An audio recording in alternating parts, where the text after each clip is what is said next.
आकाशवाणी दिल्ली प्रस्तुत करता है विशेष फोन इन कार्यक्रम रेडियो डॉक्टर।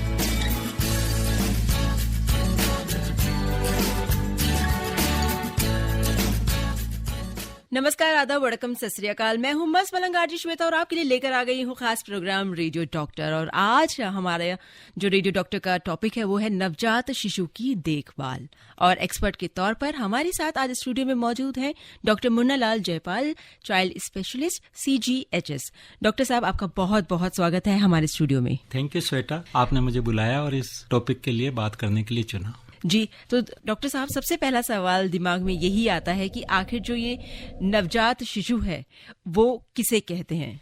जन्म से 28 दिन तक के पीरियड को हम नवजात शिशु वाला पीरियड कहते हैं। वैसे जनरली एक पैदा होने से 6 हफ्ते तक, या अब एक्सटेंड करके हम इन्फेंट को 0 से 1 ईयर तक भी ले लेते हैं। जी, तो ये जो नवजात शिशु के बारे में हम पूछते हैं कि 28 दिन, 1 हफ्ता, 3 हफ्ते, 1 महीना, 6 महीने, 1 साल, तो किस तरह से ये हम कैटेगराइज करते हैं कि जो नवजात शिशु हैं उनको हम लोग नवजात ही बोले? नवजात यानी कि जो अभी अभी जन्मे हैं, जिनकी केयर करना बहुत जरूरी हो जाता है। इस पीरियड को इसलिए माना गया है कि क्योंकि हमारी जो नेशनल इंडेक्स और स्टेटिक्स है उसके लिहाज से ये बड़ा महत्वपूर्ण हो जाता है कि पहले महीने में कितने बच्चे खराब हुए या पहले साल में कितने बच्चे खराब हुए।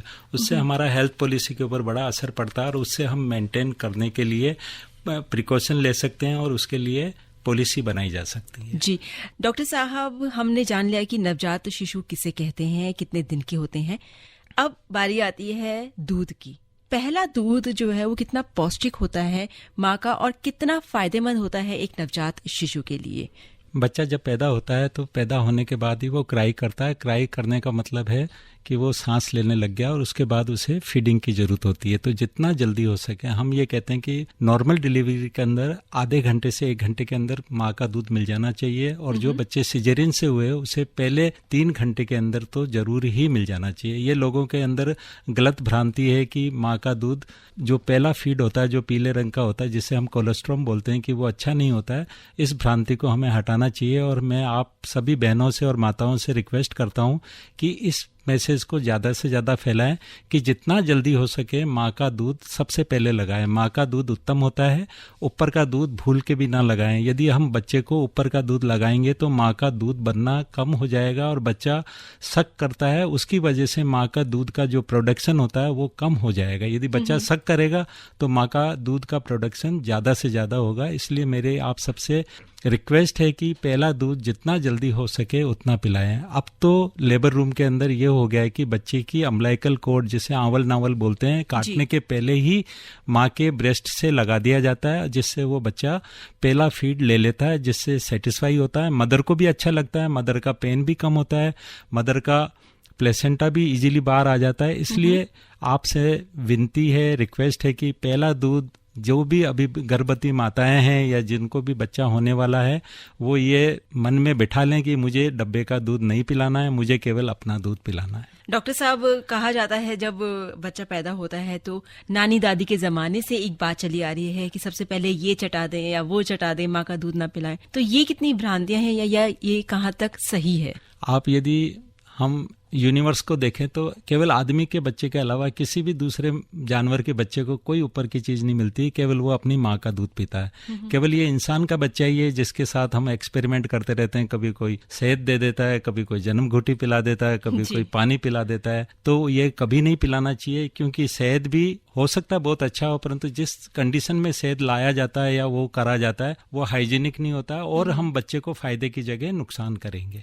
और बच्चे को ऊपर का पानी भी नहीं देना चाहिए, क्योंकि यदि बच्चे का पेट बहुत छोटा होता है, यदि हम पानी पिला देंगे तो वो बच्चा फिर दूध नहीं पी पाएगा। दूध नहीं पी पाएगा तो फिर माँ को दूध नहीं आएगा। तो एक ही विशियस साइकिल है जिसके अंदर वो बच्चा घूमता रहता है। और ये जनरली क्या होता है, जो पहला बच्चा होता है, क्योंकि दादी नानी भी भूल चुकी होती है कि उसने बच्चा कैसे पाला, 20-25 साल का उसका बड़ा बेटा हो जाता है और वो जब दादी नानी बनती है तो वो सोचती मुझे तो सब कुछ आता है। परंतु मेरे अनुभव से हमारे जो न्यूबॉर्न बच्चे होते हैं उन्हें दादी नानी ज्यादा एक्सपेरिमेंट करती है, जो कि वो भूल चुकी होती है। जी। तो वो भूल के भी ऐसा ना करे। जो भी उनके बच्चों के डॉक्टर बताएं वो अवश्य करें। माँ के दूध के अलावा कुछ नहीं देना चाहिए 6 महीने तक। 6 महीने तक। और उसके बाद भी जब तक बच्चा दूध पीना चाहे वो उसका राइट है, 3 साल 4 साल उसे अपना दूध मिलना चाहिए। जी बिल्कुल। और 6 महीने के बाद वो खाने पीने की चीजों के साथ साथ माँ का दूध भी पी सकता है। आपने बिल्कुल सही कहा श्वेता जी। आप देखिए नेचर ने 6 महीने के ऊपर पहला दांत बच्चे के मुंह में निकाला है, तो दांत निकालने का मतलब ये है कि उसे सॉलिड देना है। यदि दूध की जरूरत होती तो भगवान उसे 1 साल पे दांत निकालते, 6 महीने पे क्यों निकालते हम बच्चे? तो दांत निकलने का मतलब है भगवान का इंडिकेशन है कि भाई अब इसे सॉलिड देने लग जाओ,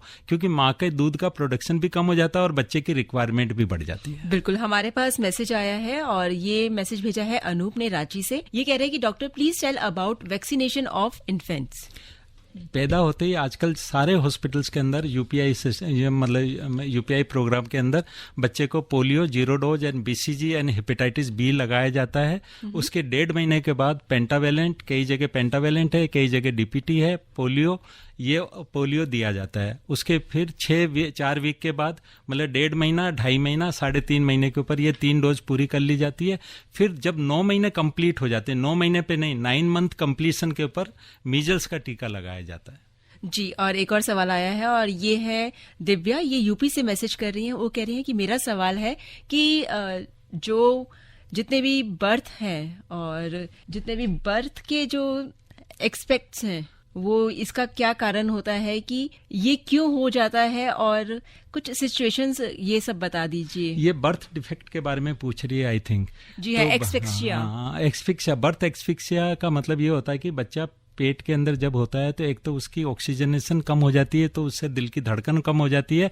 उस स्टेज के अंदर बच्चे माँ का सिजेरियन करते हैं। नंबर 2, जब बच्चा पैदा होता है, जब बच्चा पैदा होने से बाहर निकलने तक की बीच की प्रक्रिया के अंदर बच्चा कई बार अपनी पोटी अंदर ही कर देता है और वो गंदा पानी पी लेता है। जी। और तीसरी चीज है, निकलते समय उसके ब्रेन में या कुछ इस तरह से होता है कि वो सांस नहीं ले पाता है। तो इसलिए हम कहते हैं first minute is a golden minute. तो पहले मिनट के अंदर हम बच्चे को रुलाने की कोशिश करते हैं। यदि बच्चा रोने लग जाता है तो उसमें माँ को डरना नहीं चाहिए। यदि उससे लंबा है तो फिर हमें बाद में उसको चेक करते हैं कि कितना न्यूरोलॉजिकल डेफिसिट होगा, क्या होगा, वो बाद में असेस करते हैं। तो इसलिए हम सबसे रिक्वेस्ट करते हैं, और आजकल गवर्नमेंट पॉलिसी भी है कि institutional delivery means government hospital के अंदर डिलीवरी होनी चाहिए। जो ट्रेंड बर्थ अटेंडेंट है, जिसे दाई बोलते हैं या नर्सेज बोलते हैं या डॉक्टर है, वो होना बहुत जरूरी है। इसके अंदर हम 2-3 तरह से वो करते हैं। प्राइमी वाले बच्चे, जिसका पहला बच्चा है, और वो बच्चा तो हॉस्पिटल में होना ही होना चाहिए, बल्कि सारे बच्चे हॉस्पिटल में होना चाहिए, परंतु सेकेंड एंड थर्ड में लाने में जरा, क्योंकि वो बच्चा जल्दी हो जाता है तो हो सकता है वो घर पे भी हो जाए,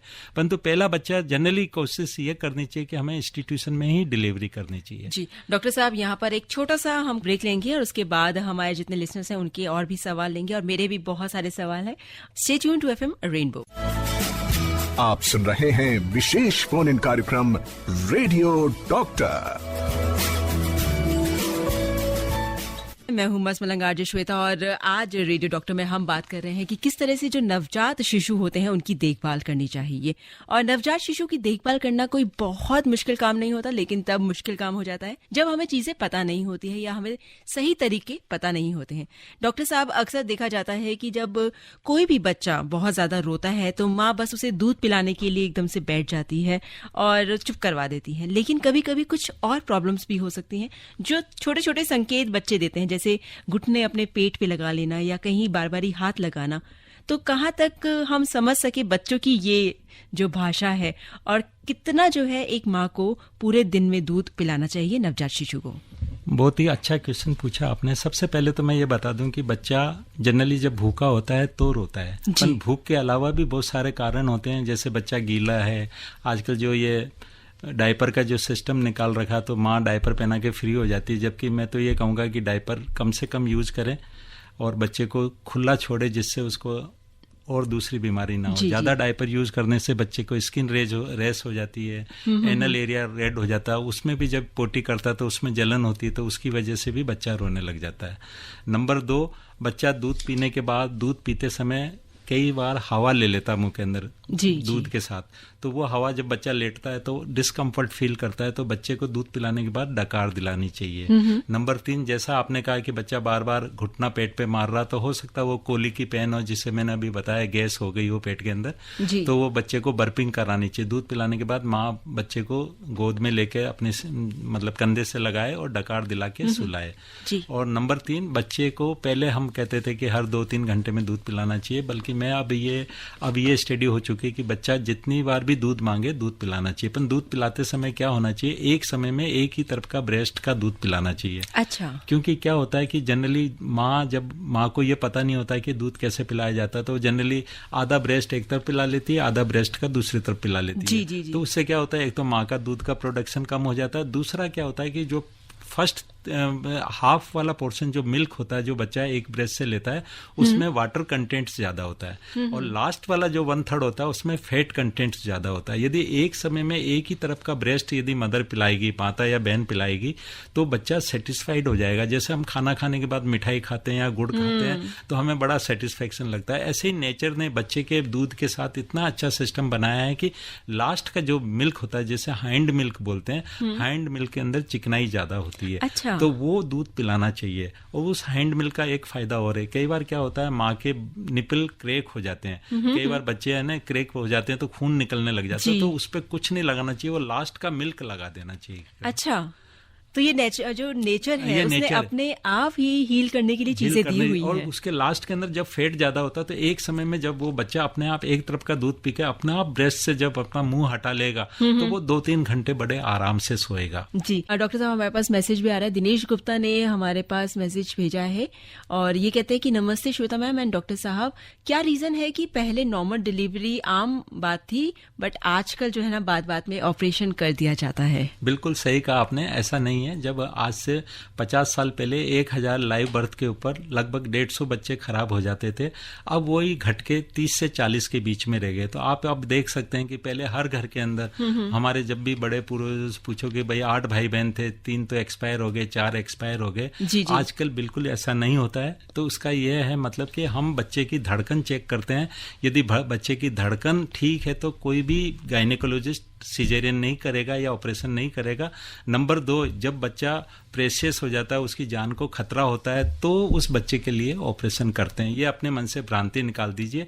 इसलिए आजकल जनरली पहले सिजेरियन रेट 15-20 होती थी, अब क्योंकि है ना एक तो लेट मैरिज हो रही है, माँ भी लेट एज के अंदर माँ बन रही है जो भी लड़की है। पहले 25 साल में तो फैमिली कंप्लीट हो जाती थी, अब 25 साल के अंदर तो लड़की सोचती है कि लड़का देखूंगी मैं, और 30 साल में मैरिज करती है।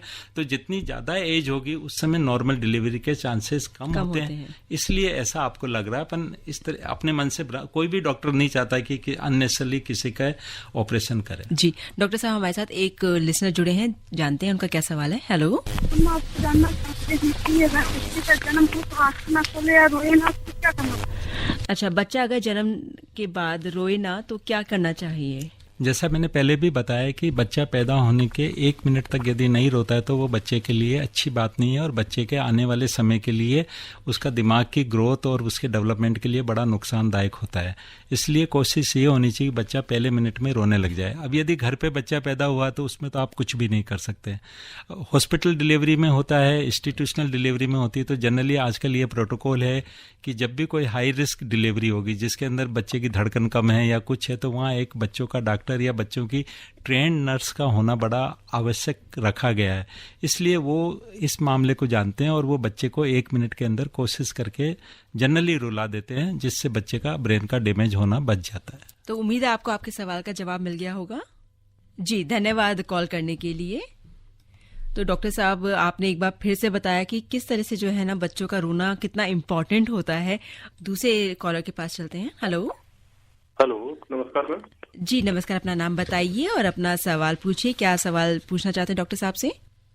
जी नमस्कार मैम, मैं अलीगढ़ जिले से बोल रहा हूँ। जी मैम, मेरा एक बेटा है, करीब 2 साल का होने वाला है। उसके जीभ पर कोई छाले जैसे निशान है। उसका बहुत इलाज कराया कई बच्चों के डॉक्टर से, पता नहीं वो ठीक नहीं हो पा रहा है। जी धन्यवाद। आप अलीगढ़ से बोल रहे हैं। आपने जैसा बताया कि आपके बच्चे की जीभ के ऊपर निशान हो जाते हैं, इसको ज्योग्राफिकल टंग बोलते हैं। इसको इलाज कराने की जरूरत नहीं है, ये बार बार होते हैं, बार बार ठीक हो जाते हैं। कई सारी चीज़ें न्यू बॉर्न के अंदर और बड़ों तक वो रहती है, वो नॉर्मल होती है, उसके लिए डरने की कोई आवश्यकता नहीं है। फिर भी आपने अभी तक किसी बच्चे के डॉक्टर को नहीं दिखाया है तो एक बार आप दिखा के तसल्ली ले लें। पर जिस तरह से आपने बताया है कि बार बार सफ़ेद हो जाना और फिर ठीक हो जाना, तो मेरे को लगता है वो ज्योग्राफिकल टंग है। जैसे भारतवर्ष का नक्शा या पूरी दुनिया का नक्शा जिप के ऊपर आ जाता है, उस तरह की उसकी पिक्चर होती है, तो इसको जनरली हम ज्योग्राफिकल टंग बोलते हैं। तो इसमें डरने की कोई आवश्यकता नहीं है और न कुछ लगाने की जरूरत है। तो उम्मीद है वो मैंने एक चाइल्ड स्पेशलिस्ट को दिखाया था, तो उन्होंने तो दवा दी है, उन्होंने देखो आप जाएंगे तो कुछ लगाने के लिए दे देंगे, पर ऐसा डरने की मेरे को नहीं लगता कि आपको कोई जरूरत है। जी ओके जी, धन्यवाद कॉल करने के लिए। और हमारे एक और लिसनर हमारे साथ हैं। हेलो। हाँ जी, अपना नाम बताइए और अपना सवाल पूछिए। धर्मवीर गांधीनगर दिल्ली से बोल रहा हूँ। डॉक्टर साहब नमस्कार। नमस्ते धर्मवीर जी, नमस्ते। डॉक्टर साहब, पहले के समय में 17-18 बच्चे हुआ करते थे लोगों के, और उसमें से 10 ही बच्चे उनके बच पाए थे। हाँ। तो ये कारण क्या हो सकता है? हाँ, पहले के समय के टाइम पर। और अब एक दूसरा सवाल मेरा ये है कि जो आजकल जो बच्चों को पहले बाजू में इंजेक्शन लगता था तो उसको निशान होते थे, 2 या 3 निशान होते थे। आजकल वो निशान क्यों नहीं होते? लगता नहीं लगता इंजेक्शन। और एक तीसरा सवाल में जो मेन सवाल जो है कि होठ कटे बच्चे जो होते हैं, ग्रहण में जिसको कहते हैं, ग्रहण में बच्चा हो गया था, इस कारण से ऐसे होठ कट गया, इसका कारण क्या होता है? ये 3 बातों का जवाब दीजिए। जी, आप गांधीनगर से बोल रहे हैं, आपका स्वागत है, थैंक यू वेरी मच। आपने पहला सवाल पूछा कि 17-18 बच्चे होने के बाद 10 बच्चे ही बच पाते थे। तो मैंने जैसा पहले बताया कि पहले इन्फेंट मोर्टेलिटी ज़्यादा होती थी। पहले 1000 में से 150 1 से 75 तक बच्चे खराब हो जाया करते थे। अब बच्चे कम खराब होते हैं, तो अब ज़्यादा बचते हैं, पहले कम बचते थे। नंबर 2, आपने कहा है कि जो बाजू में टीके लगते थे 3, वो अब नहीं लगते हैं। वो पहले स्मॉल पॉक्स के टीके लगते थे, अब स्मॉल पॉक्स इरेडिकेट हो गया, इसलिए वो टीके नहीं लगाए जाते हैं। इवन वो अपने हाथ के ऊपर भी 2 पहिए की तरह आपने निशान देखे होंगे यदि आप 50 साल के ऊपर हुए होंगे तो। और तीसरी चीज आपने क्या पूछी? इन्होंने पूछी कि जब बच्चा पैदा होता है तो कुछ कुछ बच्चों के होठ कटे हुए होते हैं। हाँ, तो ये जो आप ये कह रहे थे कि ग्रैंड की वजह से ऐसा होता है, ये एक कोइंसिडेंस है। हर बार है ना, इससे बर्थ डिफेक्ट बोलते हैं, तलवा कट जाना, होठ कट जाना या कुछ ऐसा हो जाना, ऐसा कुछ नहीं होता है। ये ग्रैंड की वजह से नहीं होता है। अपने मन से ये वहम निकाल दीजिए। तो उम्मीद है आपको आपके सवालों के जवाब मिल गए होंगे। डॉक्टर साहब, अब मैं आपसे ये सवाल जानना चाहूंगी कि जो नवजात शिशु होते हैं उनमें कौन कौन सी चीजें ऐसी होती हैं जो बिल्कुल नॉर्मल है और कौन सी ऐसी बातें होती हैं जो थोड़ी सी एबनॉर्मल हो, तो माता पिता को एकदम से या तो हॉस्पिटल लेके जाना चाहिए या फिर उन्हें थोड़ी सी चिंता हो जानी चाहिए? सबसे पहले तो हम ऊपर से लेके नीचे तक चलते हैं। तो सबसे पहले आंखों में लाली आ जाना, हल्का सा आंखों के अंदर खून का जम जाना, मतलब साइड के अंदर, तो वो इसलिए होता है कि जब बच्चा निकलता है अपने बर्थ मार्क से, जब बाहर निकलता है तो बड़ा रास्ता छोटा होता है, तो उसके अंदर हल्का सा हेमरेज हो जाता है, तो वो एक नॉर्मल चीज है। नंबर 2, दूसरे दिन से लेके 5वें दिन तक बच्चे को पीलिया हो जाता है, जिसे हम जॉन्डिस बोलते हैं। ये बिल्कुल नॉर्मल है। यदि वो जॉन्डिस पहले दिन के अंदर है तो वो पैथोलॉजिकल है, दूसरे दिन के बाद यदि आता है तो वो नॉर्मल है। तीसरी चीज हम आते हैं कि ब्रेस्ट का फूल जाना। छोटे बच्चे होते हैं, उनका ब्रेस्ट ऐसा लगता है जैसे एनगोर्ज हो गए, तो वो भी नॉर्मल चीज है। तीसरी चीज हम और नीचे चलते हैं तो अम्बलाइकस होती है, वहां का भी फूल जाता है कभी कभी वो एरिया, वो भी एक नॉर्मल चीज होती है।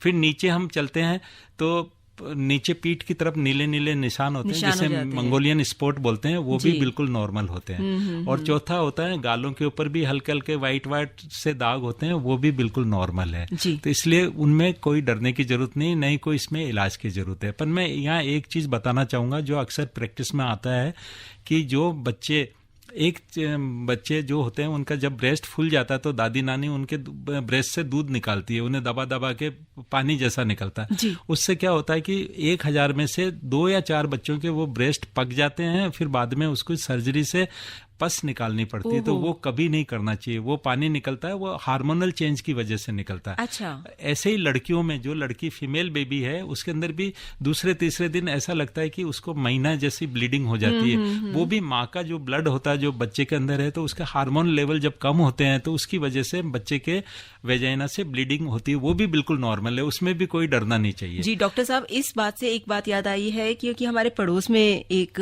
ऐसी दादी नानी थी, उन्होंने जब एक जो गर्ल चाइल्ड है उनका ये देखा ऐसे, और 1 वीक तक अगर उसके वर्जाइना से रेड ब्लड नहीं आया, उन्होंने ये कहा कि ओहो इसको आगे जाके पीरियड्स नहीं होंगे। उन्होंने ऐसे उनको बिल्कुल डरा दिया। तो क्या ये सच है या नहीं? ये बिल्कुल सच नहीं है। वो उस माता को ये नहीं पता था कि वो भाई साइंस की स्टूडेंट नहीं रही है, साइंस इतनी एडवांस हो गई है, जो उसने देखा सुना उनका एक्सपीरियंस कम है, परंतु एज ए डॉक्टर ये चीजें सब डॉक्यूमेंटेड है और ये बिल्कुल नॉर्मल है।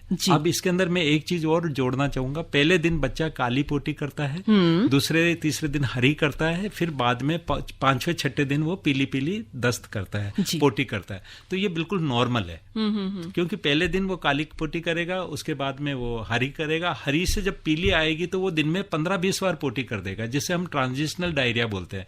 उसमें भी बच्चों को इलाज करने की जरूरत नहीं है, न माताओं को डरने की जरूरत है। आप सुन रहे हैं विशेष फोन इन कार्यक्रम रेडियो डॉक्टर।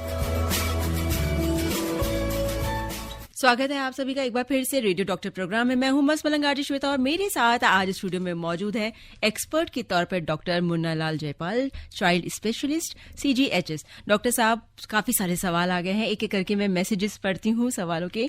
और ये हमें भेजा है SP गुप्ता ने रांची से। ये कह रहे हैं कि जो छोटे बच्चे हैं उन्हें जॉन्डिस के क्या कारण होते हैं और किस तरह से मैनेज किया करते हैं? जब बच्चा पैदा होता है उस समय हीमोग्लोबिन लेवल बच्चे का 18 होता है जी, और उसको जब वो ब्रेक डाउन होके जब 14 तक स्टेबलाइज होता है तो बॉडी के अंदर जब ब्लड के अंदर जो हीम पार्ट होता है तो उसके अंदर बिल्वरडीन और बिलिरुबिन करके 2 वो होते हैं पिगमेंटेशन, वो फिर ब्लड के अंदर आते हैं, उससे उसकी स्किन है ना येलोइश हो जाती है। तो ये एक नॉर्मल प्रोसीजर है, सभी बच्चों में होता है। अब अक्सर माताएं हमसे पूछती कि पहले तो ये होता नहीं था। तो पहले के ज़माने में, पहले मतलब आज से 30-35 साल पहले क्या होता था कि जब भी जच्चा बच्चा होता था उसे अंधेरे कमरे में या काली कोठरी के अंदर रख देते थे, वो बाहर नहीं निकलती थी, उसे धूप भी नहीं दिखाते थे, तो बच्चे को जज ही नहीं कर पाते थे कि बच्चे को जॉन्डिस है या नहीं है। अच्छा। और क्योंकि वो फिजियोलॉजिकल जॉन्डिस से बोलते हैं, वो अपना आप ही तीसरे दिन दूसरे दिन आता है, तीसरे चौथे दिन पीक पे आता है, उसके बाद धीरे धीरे डाउन होकर 7वें दिन तक नॉर्मल हो जाता है। तो इसमें डरने वाली कोई बात नहीं। भाई एक ही मैं आप रेडियो के माध्यम से आप लोगों को सचेत करना चाहता हूं, यदि पीलिया हथेली या तलवे तक आ जाए तो वो डेंजरस होता है। उस स्थिति में मैं तो ये कहूंगा जब भी पीलिया आपको लगे तो एक बार बच्चों के डॉक्टर को जरूर दिखा दीजिए। और सबसे पहली एक चीज और है, ये बच्चा जब भी बीमार होगा तो दूध पीना कम कर देगा। बच्चा यदि दूध पी रहा है, बच्चा प्लेफुल है, बच्चा एक्टिव है, तो डरने की कोई बात नहीं है। और ज्यादा पीलिया होने से क्या होता है, ब्रेन के अंदर चला जाता है, क्योंकि ब्रेन बैरियर होता नहीं है। तो यदि वहाँ लेवल 20 से ज्यादा चला जाएगा तो आगे चल के परमानेंट बच्चे को डैमेज हो सकता है। जी, हमारा एक कॉलर जो है वो हमारे साथ है, तो जानते हैं कि उनका क्या सवाल है। हेलो। हाँ जी, अपना नाम बताइए और अपना सवाल पूछिए। मेरा नाम मोहम्मद शाकिर है, लखनऊ से बोल रहा हूँ। जी, क्या सवाल है आपका? सर, मेरी बेटी है, 3 मंथ होने वाले हैं, तो वो इसमें पॉटी ज्यादा कर रही है। तो एक चाइल्ड स्पेशलिस्ट को हमने दिखाया तो बोले डायरिया हो गया है, और दवाई दी है लेकिन कोई फायदा नहीं कर रहा है। शाकिर जी नमस्ते। सबसे पहले तो आपने जो क्वेश्चन पूछा बड़ा जरूरी और अच्छा है कि बच्चे को डायरिया कब कहेंगे। जो बच्चा माँ के दूध के ऊपर है वो एक दिन में 6 टट्टी कर सकता है या 6 के अंदर 6 दिन में एक बार कर सकता है। यदि स्टूल का कलर या पोटी का कलर हल्दे के रंग की तरह है, पीलापन है, तो डरने की कोई आवश्यकता नहीं है। और बच्चे का यदि रेगुलर वजन बढ़ रहा है तो डरने की कोई जरूरत नहीं है। जी, वो बता रहे हैं कि उनकी बच्चे का पोटी का कलर ग्रीन है। तो इसका मतलब है कि आप या तो दूध ऊपर का दे रहे हैं, माँ के दूध के ऊपर ग्रीन कलर कम आता है, तो आप ऊपर का दूध बंद कर दीजिए, आपका बच्चा ठीक हो जाएगा। Okay sir. देखिए, ये होते हैं एक्सपर्ट डॉक्टर जो सिर्फ और सिर्फ ये जान के कि आखिर बच्चे की पोटी का कलर क्या है, वो उन्होंने ये बता दिया कि वो अभी माँ का दूध नहीं बल्कि ऊपर का दूध पीते हैं। डॉक्टर साहब, सच में आप इतने सब बच्चों को आप रोज देखते होंगे कि इतना बड़ा एक्सपीरियंस है आपका, इतने सालों का एक्सपीरियंस, और इसी वजह से जो है हमारे जितने भी लिसनर्स हैं उनको बहुत फायदा हो रहा है। हमारे एक और लिसनर है हमारे साथ, जानते हैं उनका क्या सवाल है। हेलो। हेलो। हाँ जी, अपना नाम बताइए और अपना सवाल पूछिए। डॉक्टर साहब, मैं धर्मवीर दोबारा से एक क्वेश्चन पूछना था कि आपने जो बताया था होठ कटा बच्चा ऐसा होता है, ऐसे बच्चे ना हो इसके लिए क्या सावधानी बरतनी चाहिए माँ को? और अगर माँ का दूध कम आ रहा हो तो उसको कौन सा ऊपरी दूध देना चाहिए? सबसे बेस्ट दूध कौन सा होता है? अगर मजबूरी में देना पड़ता है सबसे बेस्ट दूध कौन सा होता है? और माँ के दूध को बढ़ाने के लिए कौन सी देसी दवाई खानी चाहिए या एलोपैथी की दवाई खानी चाहिए? जी एक एक करके अगर सवाल पूछेंगे तो आपके सभी सवालों के जवाब मिल जाएंगे। हाँ जी धर्मवीर जी नमस्ते। सबसे पहले तो कई बीमारी ऐसी होती है जो जन्म से आती है, जेनेटिकली जिसे हम बोलते हैं, जिसमें होठ कटना है, 6 उंगली होना है, या किसी पाँव का गायब होना है, या पीठ के अंदर फोड़ा होना है, या दिमाग के अंदर कुछ खराबी होनी है, या दिल में छेद होना है। इसके ऊपर अभी तक साइंस इतनी ज़्यादा एडवांस नहीं हुई है कि वो ठीक कर पाए। तो इसके लिए हम आजकल क्या है कि अल्ट्रासाउंड होता है, लेवल 1 लेवल 2, वो तीसरे महीने में 5वें महीने में हम जज करते हैं कि बच्चा कितना ज़्यादा ठीक है या कितनी ज़्यादा एबनॉर्मलिटीज़ है, तो वो वहाँ पकड़ में आ जाती है। यदि ऐसी कोई है जन्मजात बीमारी जो बाद में चल के बच्चे के लिए दिक्कतदारी होती है, तो उसमें बच्चों का डॉक्टर और लेडी डॉक्टर मिलके अबॉर्शन का भी सजेशन देती है। तो उससे आने वाले समय में माँ बाप को उतना ज़्यादा कष्ट नहीं होता है। और दूसरा आपने बताया कि बच्चे को दूध नहीं आना। दुनिया में ऐसी कोई माँ नहीं है जिसको दूध पूरा नहीं आता है। केवल माँ जब डर जाती है कि मेरा दूध अच्छा नहीं है, मेरा दूध पूरा नहीं आ रहा, तो दूध का प्रोडक्शन कम हो जाता है। तो उस हालत में क्या है कि माँ को रीअश्योर करना है कि बच्चे तुम्हें कोई डरने की जरूरत नहीं है, तुम जो भी खाना खा रही हो, जब बच्चा पेट में था जब हम वो खाना खाते थे, तो बच्चा जब बाहर आ गया तो हमें खाने में कोई बदलाव करने की जरूरत नहीं है। अक्सर मैं भी क्योंकि गांव के परिपेश से आया हुआ हूं, तो मुझे पता है कि जब तक बच्चा माँ के पेट में होता है माँ को खूब अच्छा दिया जाता है, और जैसे ही बच्चा बाहर आता है तू ये नहीं खाएगी, तू वो नहीं खाएगी, तेरे को 10 दिन घी खाना है या हलवा खाना है, तो बेचारी माँ परेशान हो जाती है। तो जब बच्चा पेट में था तो हमने सब कुछ खिलाया उसे, जब बच्चा बाहर आ गया तो अब हमें खिलाने में क्या दिक्कत है? उसे भी डे 1 से, जब से बच्चा डिलीवर हुआ है, जब से माँ सब कुछ खा सकती है। ये हमारे मन की भ्रांति निकालनी पड़ेगी। और नंबर 2, पौष्टिक आहार यदि माँ लेगी तो दूध का प्रोडक्शन ठीक होगा, उसे डराए नहीं। अक्सर उन्हीं माताओं को दूध कम आता है जिनका पहला बच्चा खराब हो गया हो, या जिनसी दादी नानी बच्चे के माँ के ऊपर ज्यादा कंट्रोल कर रही है कि तुम ऐसे दूध मत पिलाओ, वैसे ना पिलाओ। अब तीसरा क्वेश्चन आपका ये था कि माँ को यदि दूध नहीं आ रहा तो कौन सा दूध देना चाहिए। तो मेरे हिसाब से तो बच्चे को माँ के दूध के अलावा कोई दूसरा दूध देना ही नहीं चाहिए, नंबर 1।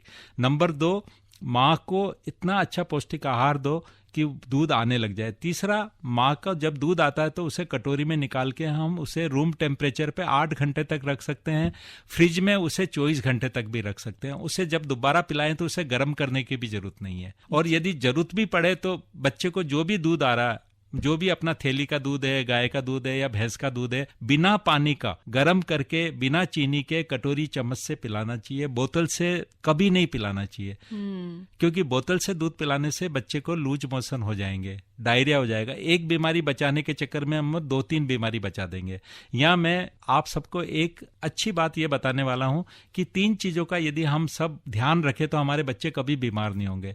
बच्चे को उठाने के पहले हम सब अपने हाथ को साफ करें। नंबर 2, बच्चे को केवल माँ का दूध पिलाएं। और नंबर 3, बच्चे को टेम्परेचर का ध्यान दें। बच्चे को खुला नहीं रखें। छोटा बच्चे में जल्दी हीट लॉस हो जाती है और बच्चे को ठंड जल्दी लग जाती है, हाइपोथर्मिया बहुत जल्दी हो जाता है। तो हाइपोथर्मिया से बच्चे बहुत जल्दी खराब होते हैं।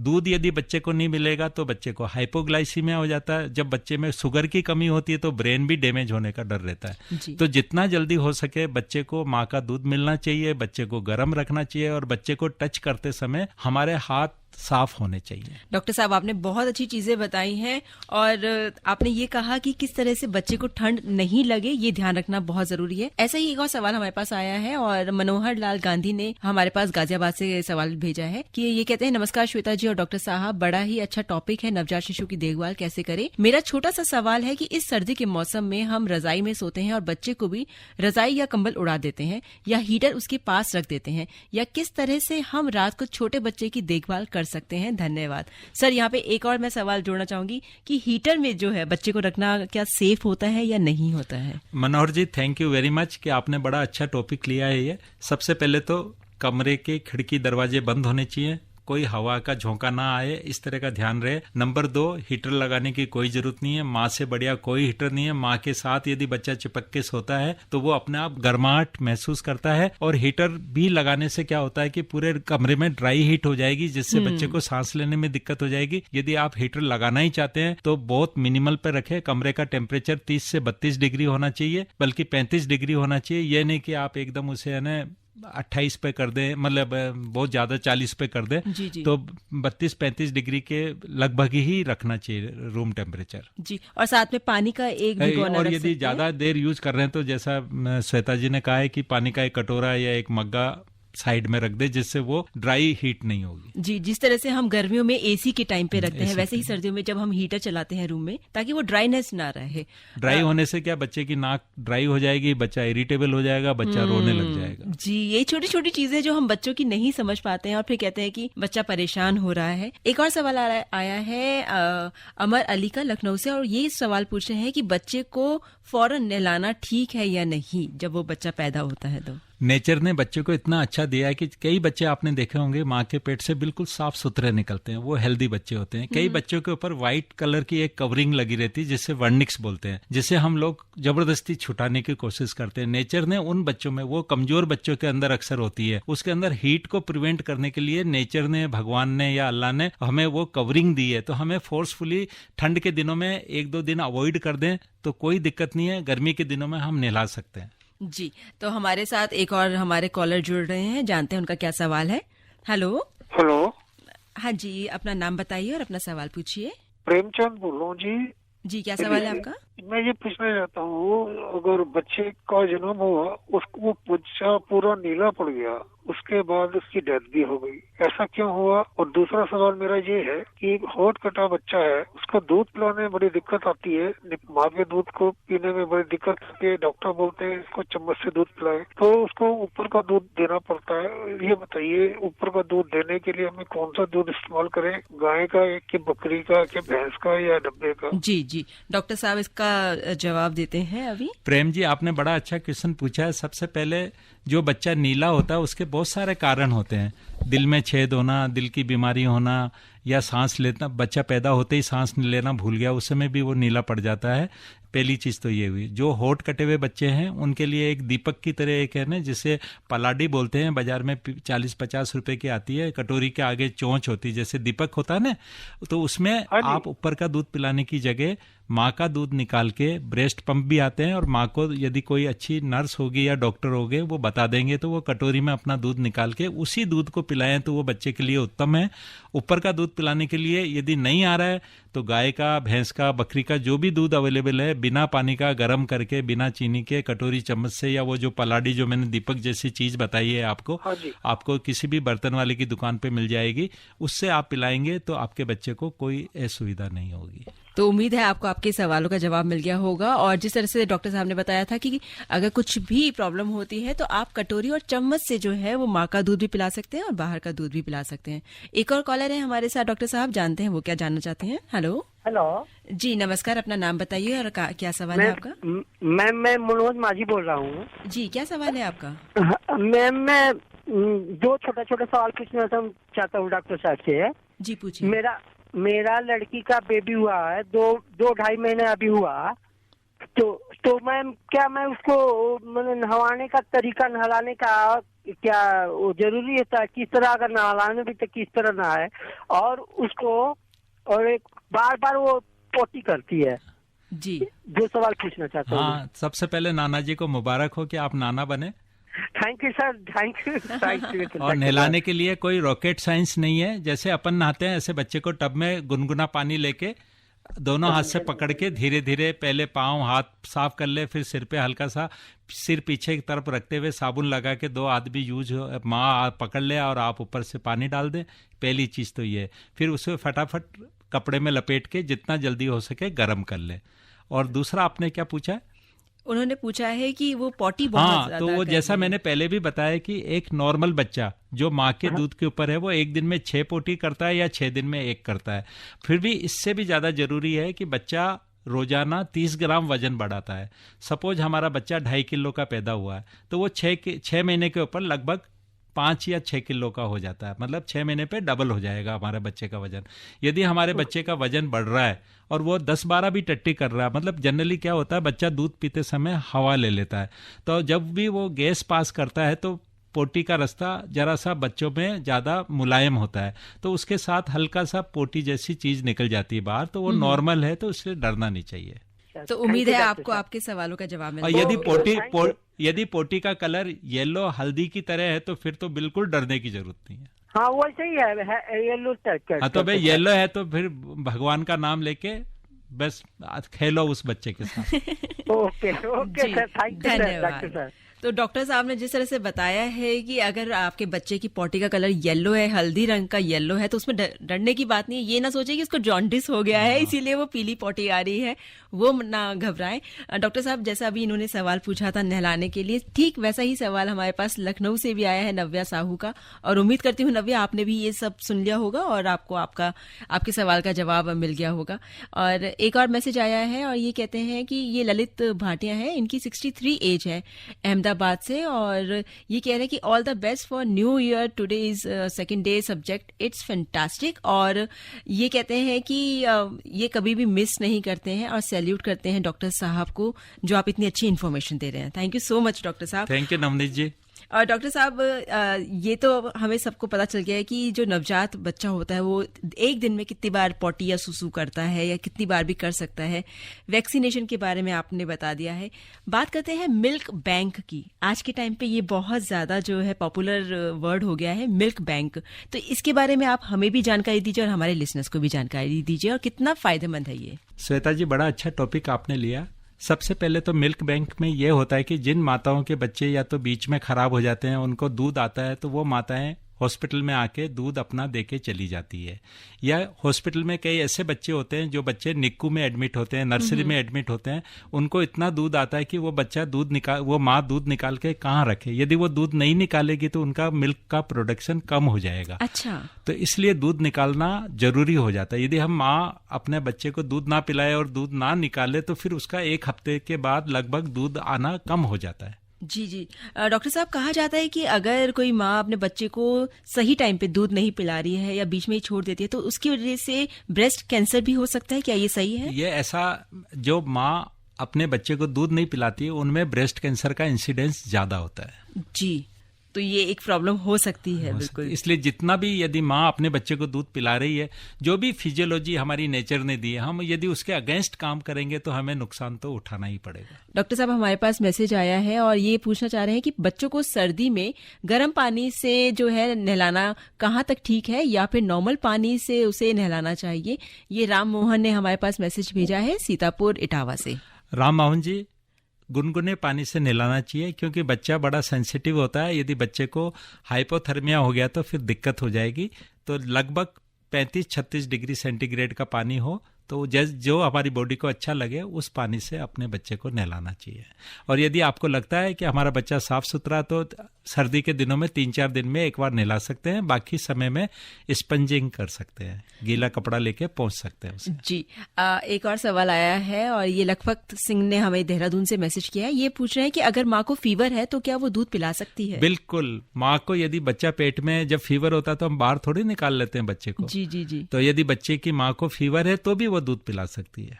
बिल्कुल। और इसी तरह से जो है ना हमारे पास एक और सवाल आया है। मेरे बच्चा जो है 16 महीने का है और अभी तक जो है वो दूध ही पीता है और या फिर बिस्कुट ही खाता है, क्या करें और क्या उसे बिस्कुट खिलाना सही है या नहीं? देखो, एक तो आपने अपने बच्चे को जिद्दी कर दिया जैसा मैं समझ पा रहा हूँ। नंबर 2, दूध के साथ उसे सॉलिड दीजिए। बच्चा भूख के मारे सब कुछ खाएगा, आप उसको हर चीज अवेलेबल कराओगे तो। और जो बच्चा ज्यादा दूध पे रहता है वो मिट्टी ज्यादा खाता है जी। तो अक्सर माँ ये कहती है कि मैं तो बच्चे को कैल्शियम खिला रही हूँ, वो दे रही हूँ, परंतु यदि बच्चा मिट्टी खाता है तो डॉक्टर की राय लेके आयरन का सिरप जरूर चालू करें। और क्योंकि दूध में आयरन नहीं होता है, जितनी भी सफेद चीजें हैं उनमें आयरन नहीं होता है। तो आयरन के लिए जैसे एप्पल है या वो है तो बच्चा खा नहीं सकता, तो आयरन की ड्रॉप्स आती है वो आप दीजिए, सिरप आता वो दीजिए। इसलिए बच्चे को 6 महीने के बाद, जैसा मैंने पहले भी बताया है कि बच्चे को 6 महीने के ऊपर भगवान दांत देता है, इसका मतलब उसका इंडिकेशन है कि इसे सॉलिड दिया जाए। और उस समय बच्चा घुटने भी चलता है, जमीन पे हाथ रखता है, वही हाथ मुंह में ले लेता है। तो अक्सर माँ कहते हैं कि मेरे बच्चे को दांत आए हैं इसलिए डायरिया हो रहा है, जबकि वो डायरिया दांत की वजह से नहीं है, वो गंदगी की वजह से आया है। क्योंकि उस समय बच्चा जमीन पे हाथ रख के मुंह में ले रहा है। सर, ये एक आखिरी क्वेश्चन लेते हैं। ये पूछ रहे हैं रोहित लखनऊ से कि क्या पीसीओडी बॉर्न चाइल्ड में डायबिटीज हो सकती है? हो सकती है। तो इसका क्या इलाज हो सकता है या फिर किस तरह से क्योर किया जा सकता है? वैसे तो डायबिटीज किसी भी एज में, न्यूबॉर्न में कभी भी हो सकती है, पर डायबिटीज के लिए जरूरी नहीं है कि पीसीओडी वाले बच्चे को ही डायबिटीज होगी। डायबिटीज के अंदर इंसुलिन की कमी हो जाती है, और जो बच्चे डायबिटिक वाले मदर के बच्चे पैदा होते हैं वो जनरली बहुत मोटे बच्चे पैदा होते हैं, 3.5 किलो 4 किलो के होते हैं, तो उनको जल्दी भूख लगती है, तो उनकी फीडिंग जल्दी देनी चाहिए। जी डॉक्टर साहब, आपने अपने जो कीमती वक्त में इतना सारा वक्त निकाला है और आज के प्रोग्राम में इतने अच्छी बातें बताई हैं, सब सवालों के इतने अच्छे जवाब बताए। अगर इस बीच हमसे कोई भी इम्पोर्टेंट क्वेश्चन छूटा हो या कोई बात छूटी हो और आप बताना चाहते हो, हमारे लिसनर्स को कोई टिप्स देना चाहते हो कि किस तरह से नवजात शिशु की देखभाल की जा सकती है, तो प्लीज बता दीजिए। सबसे पहला मैसेज तो यह है कि इंस्टीट्यूशनल डिलीवरी हो, जरूर नहीं कि प्राइवेट हॉस्पिटल में हो, गवर्नमेंट हॉस्पिटल के अंदर डिलीवरी कराइए।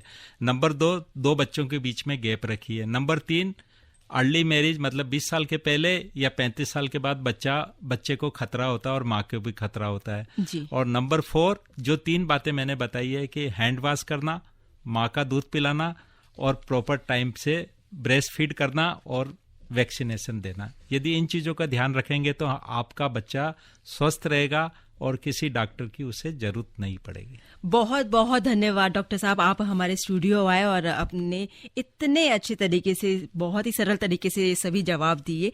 डॉक्टर श्रोताओं, आप अभी सुन रहे थे हमारा प्रोग्राम रेडियो डॉक्टर और आज का हमारा टॉपिक था नवजात शिशु की देखभाल, और एक्सपर्ट के तौर पर आज हमारे साथ स्टूडियो में मौजूद थे doctor Munna Lal Jaipal, child specialist CGHS। जुड़े रहिए FM रेनबो के साथ। अभी आप आकाशवाणी दिल्ली से विशेष फोन इन कार्यक्रम रेडियो डॉक्टर सुन रहे थे। कार्यक्रम की प्रस्तुतकर्ता थी शालिनी मित्तल।